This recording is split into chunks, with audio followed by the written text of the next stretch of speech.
بسم اللہ الرحمن الرحیم۔ السلام علیکم ورحمۃ اللہ وبرکاتہ۔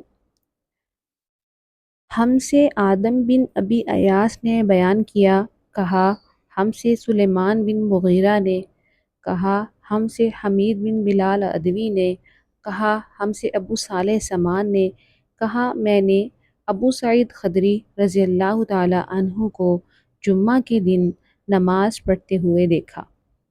آپ کسی چیز کی طرف منہ کیے ہوئے لوگوں کے لیے اسے آڑ بنائے ہوئے تھے۔ ابو معید کے بیٹوں میں سے ایک جوان نے چاہا کہ آپ کے سامنے سے ہو کر گزر جائے۔ ابو سعید رضی اللہ تعالی عنہ نے اس کے سینے پر دھکا دے کر باز رکھنا چاہا۔ جوان نے چاروں طرف نظر دوڑائی، لیکن کوئی راستہ سوائے سامنے سے گزرنے کے نہ ملا، اس لیے وہ پھر اسی طرف سے نکلنے کے لیے لوٹا۔ اب ابو سعید رضی اللہ تعالی عنہ نے پہلے سے بھی زیادہ زور سے دھکا دیا۔ اسے ابو سعید رضی اللہ تعالی عنہ سے شکایت ہوئی اور وہ اپنی یہ شکایت مروان کے پاس لے گیا۔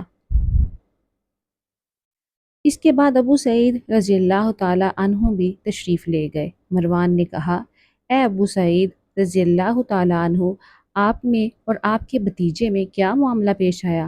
آپ نے فرمایا کہ میں نے نبی کریم صلی اللہ علیہ وآلہ وسلم سے سنا ہے، آپ نے فرمایا تھا کہ جب کوئی شخص نماز کسی چیز کی طرف منہ کر کے پڑھے اور اس چیز کو آڑ بنا رہا ہو، پھر بھی اگر کوئی سامنے سے گزرے تو اسے روک دینا چاہیے۔